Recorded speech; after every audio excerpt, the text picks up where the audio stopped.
বিসমিল্লাহির রহমানির রহিম। সুপ্রিয় নবম দশম শ্রেণীর শিক্ষার্থীবৃন্দ, গত ক্লাসের ধারাবাহিকতায় আজ আমি তোমাদের একটি রেওয়ামিল করব। রেওয়ামিলটা হচ্ছে দিনাজপুর বোর্ড 2019। দিনাজপুর বোর্ড 2019 এই বর্ষটি হিসাব বিজ্ঞান বিষয়ের নবম অধ্যায়। এটা মনে রাখবেন, নবম অধ্যায়।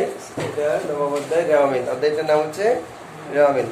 এখান থেকে তোমাদের জন্য আজকে আমি বাছাই করেছি দিনাজপুর 2019-এর একটা অঙ্ক। প্রশ্নটা হচ্ছে সাজি এন্টারপ্রাইজের ব্যবসায়ী গাণিতিক শুদ্ধতা যাচাইয়ের উদ্দেশ্যে 2018 সালের 31 ডিসেম্বর তারিখে নিম্নলিখিত খতিয়ান উদ্ধৃত্যে তথ্য সরবরাহ করে। এই খতিয়ান উদ্ধৃত্যগুলো দেওয়া আছে এখানে। হিসাবের নাম টাকা, হিসাবের নাম টাকা। তোমরা প্রশ্নটা মিলিয়ে নেবে পরে। এখান থেকে ক নম্বর প্রশ্ন করেছে, সাজি এন্টারপ্রাইজের রেওয়ামিলে মোট কত টাকা অন্তর্ভুক্ত হবে না তা নির্ণয় করো। রেওয়ামিলে অন্তর্ভুক্ত হবে না, আমরা জানি রেওয়ামিলে 1 নম্বর এন্ট্রি যেটা সবসময় থাকে প্রায় অঙ্কে, রেওয়ামিলে অন্তর্ভুক্ত হবে না। সেটা হচ্ছে কি সমাপনী মজুত পণ্য। সমাপনী মজুত পণ্য রেওয়ামিলে অন্তর্ভুক্ত হয় না। তবে সমন্বিত ক্রয় থাকলে সমাপনী মজুত পণ্য রেওয়ামিলে অন্তর্ভুক্ত হয়। কারণ সমন্বিত ক্রয় সমান প্রারম্ভিক মজুত পণ্য যোগ ক্রয় বাদ সমাপনী মজুত পণ্য। সেই জন্য সমন্বিত ক্রয় যখন রেওয়ামিলে থাকবে তখন সমাপনী মজুত পণ্যটা যেহেতু ওখানে বাদ দেওয়া হয়েছে সমন্বিত ক্রয় থেকে, সেই জন্য সমাপনী মজুত পণ্য রেওয়ামিলে অন্তর্ভুক্ত হবে, কিন্তু প্রারম্ভিক মজুত পণ্য রেওয়ামিল থেকে বাদ যাবে। যখন রেওয়ামিলে সমন্বিত ক্রয় থাকবে তখন প্রারম্ভিক মজুত পণ্য রেওয়ামিল থেকে কি হবে? বাদ যাবে। এই কথাটা মনে রাখবা। এখন আমাদের এই অঙ্কে সমন্বিত ক্রয় নেই, তাহলে এখানে সমাপনী মজুত পণ্য রেওয়ামিলে আসবে না। এটা কি এখন প্রশ্ন হচ্ছে কি রেওয়ামিলে মোট কত টাকা অন্তর্ভুক্ত হবে না। হ্যাঁ, তাহলে একটা পেলাম আমরা সমাপনী মজুত পণ্য। আর একটা হচ্ছে কোনো হাতে নগদ ব্যাংক জমা, অর্থাৎ কোনো সম্পদের প্রাথমিক উদ্বৃত্ত, প্রারম্ভিক উদ্বৃত্ত যেটা, এটা রেওয়ামিলে অন্তর্ভুক্ত হয় না। কারণ প্রারম্ভিক উদ্বৃত্ত যেটা সেটা সমাপনীর মধ্যে অন্তর্ভুক্ত থাকে।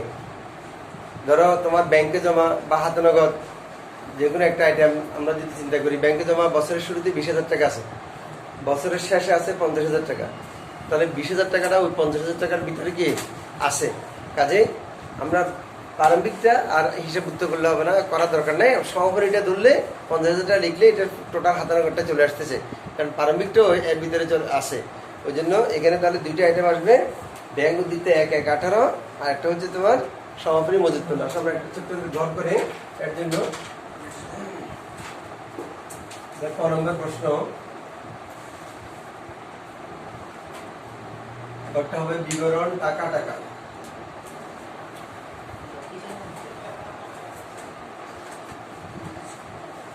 দুইটা টাকার দর করো, বিবরণ টাকা টাকা। দেখো উপযুক্ত সাজি এন্টারপ্রাইজের রেওয়ামিলে মোট কত টাকা অন্তর্ভুক্ত হবে না তা নির্ণয়। সাজি এন্টারপ্রাইজের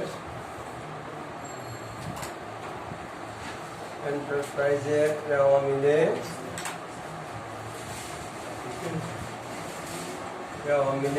মোট কত টাকা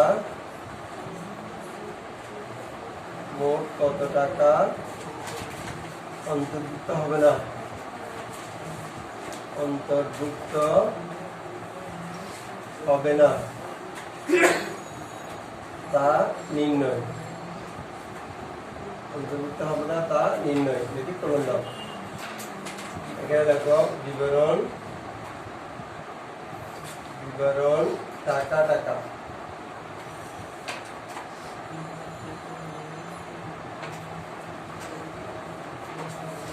প্রথম আইটেমটা দেখো ব্যাংক উদ্ধৃত্ত 1-1-18। প্রারম্ভিক উদ্ধৃত্ত সম্পত্তি প্রারম্ভিক উদ্ধৃত্ত রেওয়ামিলে আসা না, এই কথাটা মনে রাখবা। ব্যাংক উদ্ধৃত্ত 1-1-18 টাকার পরিমাণ হচ্ছে 20,000 টাকা।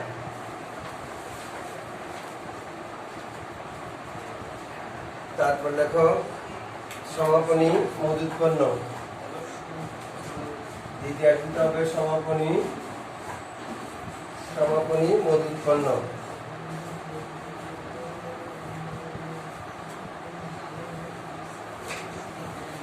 সমাপনী মজুত পণ্যের টাকাটা হচ্ছে 25,000 টাকা। এবার যোগ করো, 20-এর 25 যোগ করলে হবে 45,000 টাকা। তাহলে 45,000 টাকা। এবার এখানে উত্তর লেখো, এই জায়গায় প্রথমে মোট লেখো, মোট 45,000 টাকা। উত্তর 45,000 টাকা। তাহলে সাথে এন্টারপ্রাইজ মিলে মোট কত টাকা অন্তর্ভুক্ত হবে না? উত্তর হবে 45,000 টাকা। 45,000 টাকা অন্তর্ভুক্ত হবে না। এরপরে আসা খ নম্বর প্রশ্ন, উপযুক্ত তথ্যের আলোকে সাজি এন্টারপ্রাইজের রেওয়ামিল প্রস্তুত করো। তাহলে সাজি এন্টারপ্রাইজের রেওয়ামিল প্রস্তুত করতে বলছে, তাহলে আমাদেরকে একটা রেওয়ামিলের ঘর করতে হবে। আমরা জানি রেওয়ামিলের 5টা ঘর থাকে। ক্রমিক নং, হিসাবের নাম, প্রতিদিন পৃষ্ঠা, ডেবিট টাকা, ক্রেডিট টাকা। এক্ষেত্রে টাকার ঘরগুলো একটু বড় সাইজ করবে আর বিবরণ ঘরটা একটু ছোট করবে, কারণ অনেক সময় বিবরণ ঘরটা যদি বেশি বড় করে ফেলো তাহলে সেক্ষেত্রে তোমার টাকা সোজা করে লেখা যায় না, টাকাগুলো উপরে নিচে হয়ে যায়, সেক্ষেত্রে নাম্বার পাওয়া যায় না। কারণ টাকাগুলো সোজা সোজা লিখতে হবে, ডেবিট সোজা, ডেবিটের টাকা সোজা সোজা লিখতে হবে, ক্রেডিটের টাকা ক্রেডিট সোজা লিখতে হবে। সেই জন্য আসলে আমরা একটা ঘর করি।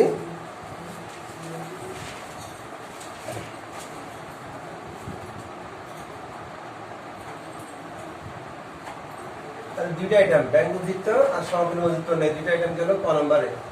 এবার আসলে আমরা খ নম্বর দিন একটা ঘর করি, রেওয়ামিলের ঘর করবো একটা।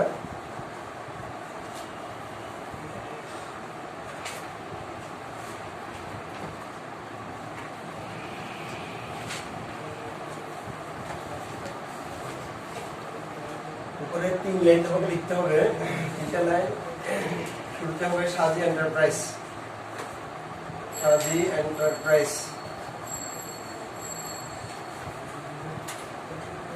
সাজি এন্টারপ্রাইজ। তারপর এখানে হবে রেওয়ামিল, রেওয়ামিল। তারপরে লেখো 31শে ডিসেম্বর, 31শে ডিসেম্বর 2000 কত সালটা? 2018 ইং। তাহলে রেওয়ামিলের জন্য একটা ঘর করো, টাকার ঘর। রেওয়ামিলের মোট 5টা ঘর। প্রথম ঘরটার নাম হচ্ছে ক্রমিক নং, ক্রমিক নং। তারপরটা হচ্ছে হিসাবের নাম, হিসাবের নাম। তারপর হচ্ছে প্রতিদিন পৃষ্ঠা, তারপর ডেবিট টাকা, এরপর একটা হবে ক্রেডিট টাকা।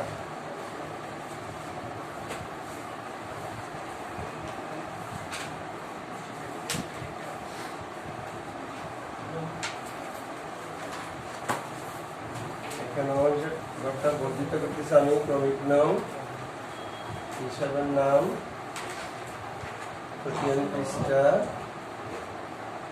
ডেবিট টাকা, ক্রেডিট টাকা।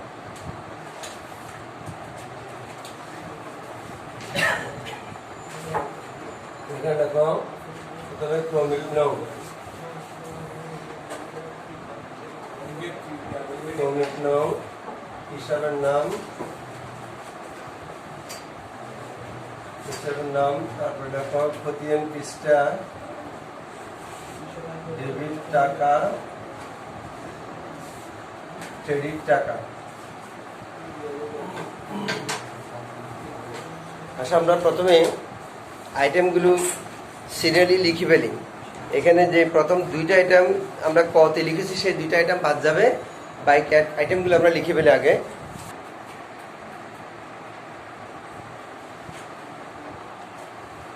আসলে আমরা প্রথমে 1 নম্বরে ক্রয়, ক্রয়ের টাকা। আমরা জানি রেওয়ামিল করার জন্য তোমাকে কয়েকটা সূত্র মনে রাখতে হবে। সম্পদ এবং খরচ ডেবিট, দায় এবং আয় ক্রেডিট। সম্পদ এবং খরচ ডেবিট, দায় এবং আয় ক্রেডিট, এই কথাটা মনে রাখলে তুমি রেওয়ামিলের 80% শিখে ফেললা। সম্পদ এবং খরচ ডেবিট, দায় এবং আয় ক্রেডিট। কোনো আইটেম ডেবিট নাকি ক্রেডিট এই কথা কখনো জিজ্ঞেস করবে না। জিজ্ঞেস করবে এটা কি সম্পদ নাকি খরচ নাকি দায় নাকি আয়। আবার কোনো কোনো আইটেমের ফলে হয়তো দেখা যায় ব্যয় বৃদ্ধি পায়, কোনো কোনো আইটেমের পরে ব্যয় হ্রাস পায়, আবার কোনো কোনো আইটেমের পরে আয় বৃদ্ধি পায়, কোনো কোনো আইটেমের পরে আয় হ্রাস পায়, আবার কোনো কোনো আইটেমের পরে সম্পদ বৃদ্ধি পায়, কোনো কোনো আইটেমের ফলে সম্পদ হ্রাস পায়, আবার কিছু আইটেম আছে যেগুলো দায় বৃদ্ধি করে, কিছু আইটেম দায় হ্রাস করে। এই আইটেমগুলো তোমাকে এই সূত্র মনে রাখতে হবে। সম্পদ বৃদ্ধি ডেবিট, সম্পদ হ্রাস ক্রেডিট, দায় বৃদ্ধি ডেবিট, দায় হ্রাস ক্রেডিট, আয় বৃদ্ধি ক্রেডিট, আয় হ্রাস ডেবিট, ব্যয় বৃদ্ধি ডেবিট, ব্যয় হ্রাস ক্রেডিট। এই কথাগুলো তোমাকে মনে রাখতে হবে। যদি এগুলো মনে রাখতে পারো তাহলে তুমি সহজেই অঙ্কগুলো করতে পারবে। আসো আমরা প্রথম আইটেম, প্রথমে ক্রয়। ক্রয় আমরা জানি ক্রয় করলে ব্যয় হয়, ব্যয় বা ক্ষতি হলে ডেবিট। ক্রয় 1,35,000 টাকা, ডেবিটে লাগাও। ক্রয় 1,35,000।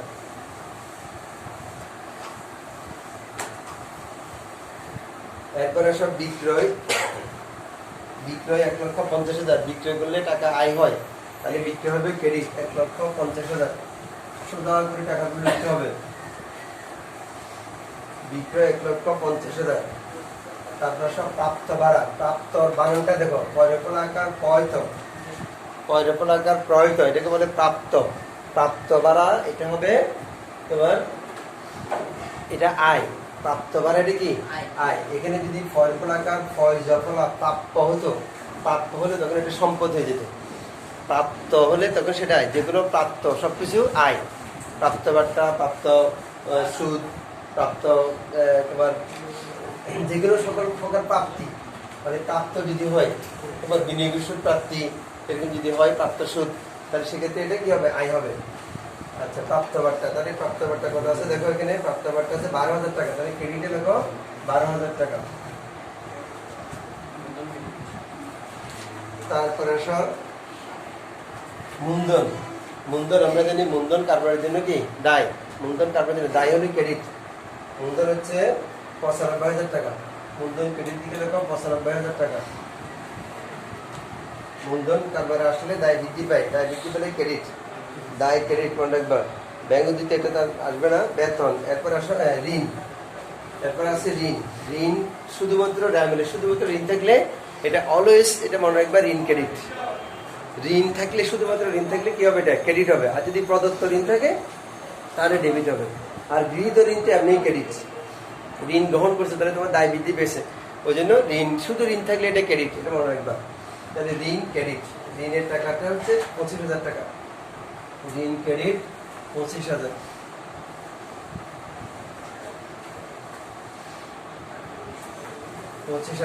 তারপরে আসো প্রাপ্য বিল। প্রাপ্য বিল হচ্ছে সম্পদ, যে বিলের টাকা আমি পাবো। বিক্রয়ের ধারে বিক্রয়ের সাথে এটা প্রাপ্য বিলের সম্পর্ক। মানে তুমি প্রাপ্য বিলের মাধ্যমে বিক্রি করছো, আর কি পণ্য বিক্রি করছো, তাহলে প্রাপ্য বিল হচ্ছে তোর সম্পদ। সম্পদ হলে ডেবিট। সম্পদ এবং খরচ ডেবিট। প্রাপ্য বিল 32,000 টাকা, ডেবিট দিকে রকম 32,000 টাকা। প্রাপ্য বিল ডেবিট মনে রাখবা। আয়কর। আয়কর হচ্ছে মালিকের উত্তোলন। আয়কর কোনো খরচ নাই, এটা মনে রাখবা। এক মালিকানা অংশীদারি কারবারের ক্ষেত্রে আয়কর, আয়কর মালিকের, এটা খরচ নয়, এটা কারবারের জন্য, এটা উত্তোলন হিসেবে ধরতে হবে। যৌথমূলধনী কোম্পানির ক্ষেত্রে আয়করটা হচ্ছে খরচ। তোমরা যখন ইন্টারমিডিয়েট ক্লাসে যাবা তখন সেখানে দেখবা হিসাব বিজ্ঞান দ্বিতীয় পত্রে তোমাদেরকে আর্থিক বিবরণীর আর 4টা পার্ট হয়ে যাবে সেখানে। একটা হচ্ছে profit and loss appropriate account, যেটা এখন আমরা করি না। আমরা এখন যেটা করি এটা ওখানে গিয়ে আরেকটা হবে, profit and loss appropriate account করতে হবে। সেখানে তোমাকে আয়করটা বাদ দিতে হবে। আয়করটা কারবার খরচ হিসেবে দেওয়া হয় যৌথমূলধনী কোম্পানিতে। আর এখানে এটা আয়করটাকে মালিকের উত্তোলন হিসেবে দেওয়া হয়। কারবারটাকে যদি মালিক আয়কর প্রদান করে এটা উত্তোলন। আমরা জানি উত্তোলন করলে দায় কি হবে, বৃদ্ধি পাবে নাকি হ্রাস পাবে? উত্তোলন করলে দায় হ্রাস পাবে। দায় বৃদ্ধি ক্রেডিট, মানে যদি কারবারে তুমি মূলধন আনো তাহলে দায় বৃদ্ধি পায়, তাহলে সেক্ষেত্রে এটি ক্রেডিট হয়। আর যখন মূলধন নিয়ে যাও, উত্তোলন করে নিয়ে যাও, তাহলে মূলধন নিয়ে গেলে তাহলে দায় হ্রাস পায়। দায় হ্রাস পাইলে ডেবিট। উত্তোলন ডেবিট, অর্থাৎ আয়কর মানে উত্তোলন। আয়কর ডেবিট বা উত্তোলন ডেবিট, এটা মনে রাখলে হবে তোমার 10,000 টাকা আয়কর ডেবিট দিকে লেখো। তারপরে আসো সমাপনী মজুরি, এটা তারপরে এখানে। তারপরে বেতন। বেতন হচ্ছে খরচ। বেতন দিলে তুমি কর্মচারীকে বেতন দিলে। একটা প্রতিষ্ঠান কি বেতন পায়? কখনো না। একটা প্রতিষ্ঠান কর্মচারীদেরকে বেতন দেয়, এটা তার জন্য ব্যয়। ব্যয় হলে ডেবিট। তাহলে বেতন 3,000 টাকা, ডেবিট দিকে। তারপর আসে আসবাবপত্র, এটা সম্পদ। সম্পদ হলে ডেবিট 38,000 টাকা আসবাবপত্র। নেক্সট আসো 38,000 টাকা মাত্র বিনিয়োগ। বিনিয়োগ এটা সম্পদ, তোমার টাকাটা বিনিয়োগ করছো তুমি, সম্পদ এবং খরচ ডেবিট আমরা জানি, তাহলে বিনিয়োগ এটা সম্পদ, এটা ডেবিট। বিনিয়োগ করছো, বিনিয়োগ করা বলতে অর্থাৎ তোমার টাকাটা তুমি ব্যাংকে রাখতে পারো, শেয়ার মার্কেটে শেয়ার কিনে বিনিয়োগ করতে পারো, ঋণপত্র ক্রয় করে এটা বিনিয়োগ করতে পারো, ঋণপত্রে সুদ পাবা তুমি, তার বন্ড আছে বন্ডে বিনিয়োগ করতে পারো। বিনিয়োগ সম্পদ। বিনিয়োগ হচ্ছে কত? বিনিয়োগ হচ্ছে 15,000 টাকা, ডেবিট দিকে লেখো 15,000 টাকা। তারপর আসো প্রশিক্ষণ ভাতা। প্রশিক্ষণ ভাতা, ভাতা বললে এটা খরচ মনে করবে, সালামি বললে তখন সেটা আয়, শিক্ষানবিশ সালামি এটা আয়, কিন্তু আবার বিমা সালামি বললে আবার ব্যয়। প্রশিক্ষণ ভাতা, প্রশিক্ষণ দিয়ে তুমি কিছু মানুষকে প্রশিক্ষণ দিচ্ছে, যাদেরকে ভাতা দিয়েছে তুমি, এটা অনেক সময় দেখা যায় শিক্ষানবিশ কিছু লোককে প্রতিষ্ঠান নিয়োগ দেয়, এদেরকে ভাতা, এদেরকে কি দেয়, কিছুদিন শিক্ষানবিশ থাকা অবস্থায় ভাতা দেয়। প্রশিক্ষণ ভাতা এটা খরচ, এটা ডেবিট। প্রশিক্ষণ ভাতা 5,000 টাকা ডেবিট। তারপর আসলো রপ্তানি শুল্ক। আমরা জানি শুল্ক এটা সরকারের আয়, সরকার শুল্কের মাধ্যমে আয় করে, সরকারের ইনকাম ট্যাক্স আয় করে, এরপরে শুল্কের মাধ্যমে সরকার কি করে আয় করে, এরপরে তোমার ভ্যাটের মাধ্যমে আয় করে, এগুলো সরকারের আয়। সরকারের আয়ের কতগুলো খাত আছে, সরকারি সাধারণত সরকারি প্রতিষ্ঠানগুলো যেগুলো, এগুলো জনকল্যাণমূলক প্রতিষ্ঠান, এগুলো থেকে আয় তেমন হয় না, কোনো কোনো প্রতিষ্ঠান থেকে আয় হয়। আর বেশিরভাগ বাংলাদেশের যে বেশিরভাগ সরকারি প্রতিষ্ঠানগুলো লস আছে, তুমি গ্যাসের দিকে তাকাও, বিদ্যুতের দিকে তাকাও, যেদিকে তাকাও তুমি, তুমি যে স্টিল কর্পোরেশন যে সমস্ত প্রতিষ্ঠানগুলো আছে, আশেপাশে আমাদের যে প্রতিষ্ঠানগুলো আছে, ম্যাক্সিমাম প্রতিষ্ঠান কিন্তু লসে থাকে। তারপরে সরকার এগুলো রাখে কি যেন, ওয়াসা লস, গ্যাস লস, সবগুলোতে লস, বিদ্যুতে লস, তারপরে সরকার এগুলো ভর্তুকি দিয়ে চালাচ্ছে, কারণ এটা জনকল্যাণমূলক প্রতিষ্ঠান। সরকারি ব্যয়ের লক্ষ্য হচ্ছে যে জনকল্যাণ করা, জনকল্যাণমূলক প্রতিষ্ঠান, কাজেই শুল্ক হচ্ছে সরকারের কি, মনে রাখবা, শুল্ক সরকারের আয়, এটা আয়ের একটা খাত। তাহলে প্রতিষ্ঠানের জন্য এটা ব্যয়, সেটা রপ্তানি শুল্ক হোক, আমদানি শুল্ক হোক।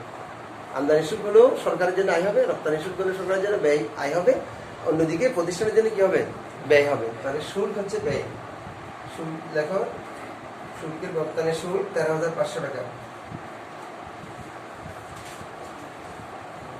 রপ্তানি শুল্ক 13,500। তারপরে প্রাপ্ত বাট্টা। প্রাপ্ত বাট্টা, বাট্টা যখন আমি পাই, অর্থাৎ দেনাদারের কাছ থেকে পাওনা আদায়ের সময়, এই দেনা পাওনাদারের কাছ থেকে আমি যখন পাওনাদারের কাছ থেকে বাট্টা পাই, আমরা প্রাপ্ত বাট্টাটা হচ্ছে পাওনাদারের কাছ থেকে, আর দেনাদারের কাছ থেকে বাট্টা যেটা, ওটা হচ্ছে ব্যয়। পাওনাদারকে আমি যত টাকা কম দিলাম তত টাকা হচ্ছে আমার জন্য প্রাপ্ত বাট্টা, এটা আয়। প্রাপ্ত বাট্টাটা কি আয়, আয় হলে ক্রেডিট। প্রাপ্ত বাট্টা 10,000 টাকা, এটা ক্রেডিট, 10,000 টাকা ক্রেডিটে বসো, প্রাপ্ত বাট্টা ক্রেডিট। তারপর সব লভ্যাংশ প্রাপ্তি, এটাও সেম, লভ্যাংশ এটা আয়, প্রাপ্ত বাট্টা যেমন একটা আয়, লভ্যাংশ প্রাপ্তি এটা একটা আয়। লভ্যাংশ প্রাপ্তি এটা ক্রেডিট, 500 টাকা,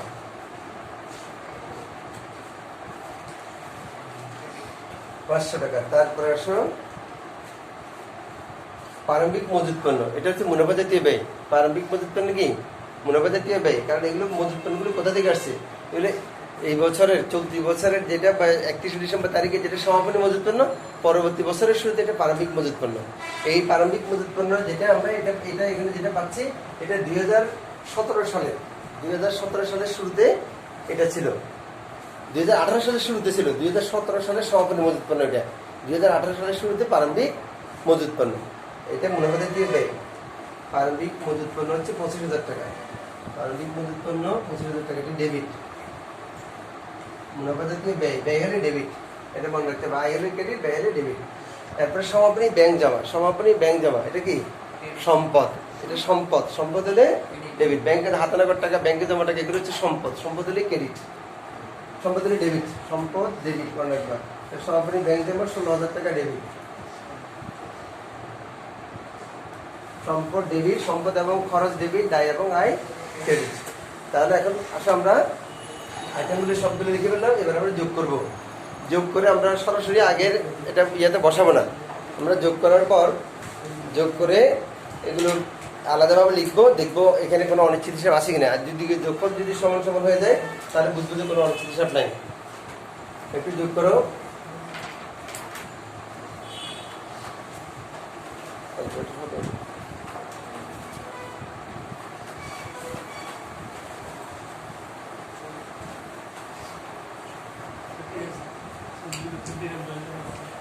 যোগ করলে আমরা তাহলে ডেবিট দিকে যোগফল ডেবিট দিকে হলো 2,92,500 আর ক্রেডিট দিকে যোগফল যদি সেম আসে, ক্রেডিট দিকে হচ্ছে 2,92,500।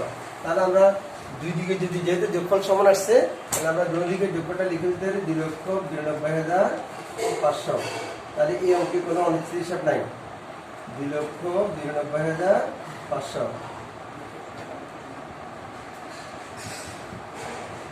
তাহলে আমাদের এই অঙ্কে কোনো অনিশ্চিত হিসাব না। অনিশ্চিত হিসাব লেখার জন্য আমরা একটু জায়গা রেখেছিলাম এখানে। অনেক সময় অনিশ্চিত হিসাব থাকে, মনে রাখবা ডেবিট দিকে যদি টাকার পরিমাণ কম হয় তাহলে তুমি অনিশ্চিত হিসাব লিখবা, আর ক্রেডিট দিকে যদি টাকার পরিমাণ কম হয় তাহলে সেটাকে অনিশ্চিত হিসাব লিখতে হবে। তবে একটা কথা আছে, ক্রেডিট দিকে অনিশ্চিত হিসাব লেখার ক্ষেত্রে যদি রেয়ামিলের ক্রেডিট দিকে ঘাটতি হয় তাহলে সেটা মনে রাখবা, ক্রেডিট দিকে অনিশ্চিত হিসাব লেখার আগে রেয়ামিলের মধ্যে মূলধন আছে কিনা দেখবা। কারণ capital is the soul of business, মূলধনকে ব্যবসায়ের আত্মা বলা হয়। যদি আত্মাই না থাকে তাহলে দেহ থাকবে নাকি? দেহের কোনো মূল্য নাই। সেই জন্য মূলধন ছাড়া তো কারবার গঠিত হতে পারে না। কাজেই যদি তুমি দেখো যে ক্রেডিট দিকে অনিশ্চিত হিসাব আসছে, তাহলে সেটা টাকার সাধারণত টাকার অঙ্ক একটু বড় হয়। যখন ক্রেডিট দিকে অনিশ্চিত হিসাব থাকে, মূলধন যখন লিখতে হয় তখন সেটা টাকার অঙ্ক একটু বড় হয়। তো টাকার অঙ্ক বড় হলে তুমি দেখবে যে এখানে ক্রেডিট দিকে কোনো মূলধন আছে কিনা।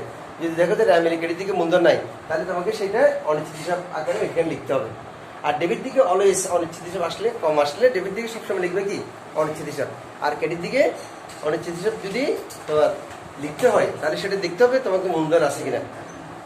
মূলধন না থাকলে তাহলে আমি ওই মূলধন লিখতে হবে, ওই 17 নাম্বার দিয়ে ওটাকে লিখতে হবে মূলধন, আরেকটা নাম্বার দিয়ে। আর যদি মূলধন থাকে তাহলে ওটা অনিশ্চিত হিসাব হয়ে যাবে। ঠিক আছে, আসো এরপর আমরা গ নম্বরে যাই। আসো এবার আমরা গ নম্বর অঙ্কতে যাব। উপযুক্ত তথ্যের আলোকে মূল্যপদ্ধতি আয় ব্যয়ের পরিমাণ নির্ণয়। এই মূল্যপদ্ধতি আয় এবং ব্যয়ের পরিমাণ নির্ণয় যে তোমাকে একটা গল্প করতে হবে, বিবরণ টাকা টাকা, বিবরণ টাকা টাকা। তাহলে মূল্যপদ্ধতি হয়, আমরা জানি মূল্যপদ্ধতি আয় এবং মূল্যপদ্ধতি ব্যয় এই দুইটার মধ্যে প্রত্যক্ষ আছে পরোক্ষ আছে। মূল্যপদ্ধতি আয় কিছু আছে প্রত্যক্ষ আর কিছু আছে কি পরোক্ষ। ঠিক একইভাবে মূল্যপদ্ধতি ব্যয়ের মধ্যে কিছু আছে প্রত্যক্ষ আর কিছু আছে পরোক্ষ। তো আমরা জানি বিক্রয় থেকে যে আয়টা হয় সেটা হচ্ছে প্রত্যক্ষ আয়। অর্থাৎ যেই প্রতিষ্ঠান যেই পণ্যের ব্যবসা নিয়ে, যেই পণ্য নিয়ে ব্যবসা করে সেই পণ্যটা বিক্রি করে যে আয়টা হয় সেটা তার প্রত্যক্ষ আয়। এছাড়া তার বিনিয়োগ সুদ পেতে পারে, সে বাড়ি ভাড়া পেতে পারে, সে লভ্যাংশ পেতে পারে, আর অন্যান্য আয় তার থাকতে পারে, বাট্টা পেতে পারে, কমিশন প্রাপ্তি তার আয়, এগুলো অন্যান্য আয়। ঠিক আছে, সরি তোমার এগুলো তো পরিচালন ব্যয়ের কথা বলে ফেললাম, আমি ব্যয়ের কথা বলে ফেললাম, আয়গুলোর কথা বলি। আয়গুলোর